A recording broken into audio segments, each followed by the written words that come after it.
Sui muri del primo covo dell'ex superlatitante Matteo Messina Denaro, in Vico San Vito a Campobello di Mazara, i carabinieri del ROS hanno trovato anche poster del Padrino e di Joker. Uno di questi era una stampa di Marlon Brando, nel Padrino Vito Corleone, primo episodio della saga di Francis Ford Coppola. Sotto l'immagine di Joaquin Phoenix nel Joker dell'omonimo film di Todd Phillips, una didascalia colorata con la scritta «C'è sempre una via d'uscita, ma se non la trovi sfonda tutto». Facile credere che il Padrino e Joker rappresentassero per il boss due modelli di ispirazione. Individuato un secondo covo utilizzato dal boss Matteo Messina Denaro. Il procuratore aggiunto Paolo Guido ha fatto scattare una nuova perquisizione dopo una segnalazione del GICO. Si tratta di una seconda casa riconducibile al superlatitante, distante appena 1,5 chilometri dalla casa usata negli ultimi mesi. Si tratterebbe di un bunker che i carabinieri del ROS stanno ancora esaminando. Non è ancora chiaro se sia il luogo in cui il capomafia nasconde il suo tesoro, documenti riservati, pizzini, soldi. Un elicottero è precipitato vicino ad un asilo e ad edifici residenziali nella città di Brovary, nella regione di Kiev, e l'incidente ha provocato 14 morti, tra cui un bambino. Fra le vittime il ministro dell'interno ucraino, il suo vice e il segretario di Stato del Ministero degli Affari Interni. Il presidente Volodymyr Zelensky ha assicurato che il servizio di sicurezza ucraino è al lavoro per scoprire tutte le circostanze dell'accaduto.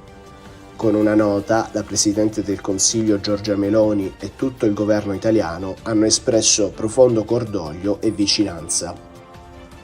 Da 1300 piante di canapa indiana possono essere ricavati 200 kg di marijuana per un valore complessivo, una volta immessa sul mercato la droga, di circa 1,5 milioni di euro.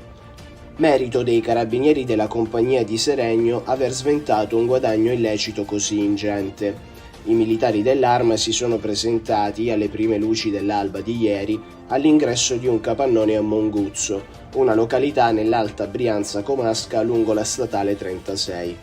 Forzato l'ingresso, i carabinieri sono entrati nel grosso edificio e hanno scoperto oltre 3.000 piante di canapa indiana, tra quelle pronte per essere raccolte e quelle la cui coltivazione era già stata avviata. Tratti in arresto 2 uomini di origine albanese di 25 e 36 anni.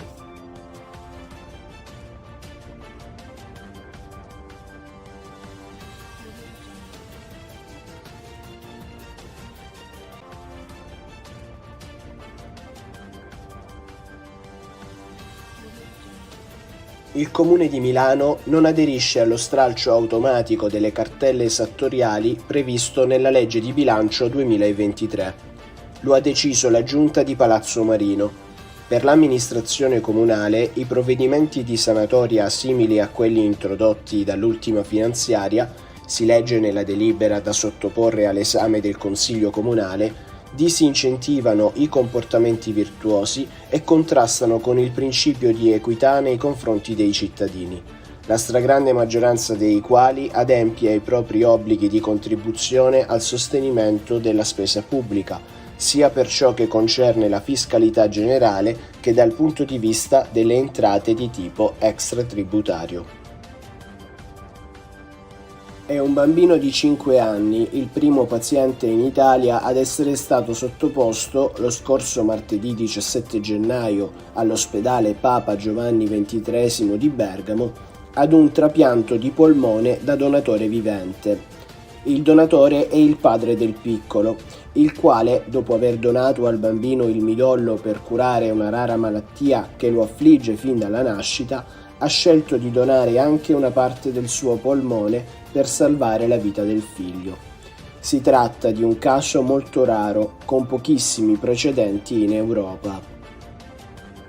A Palazzo San Giacomo a Napoli la presentazione della candidatura della città a Capitale Europea dello Sport 2026. un riconoscimento che l'Associazione Capitali Europee dello Sport assegna annualmente alle città che sviluppano azioni significative nella diffusione della cultura sportiva.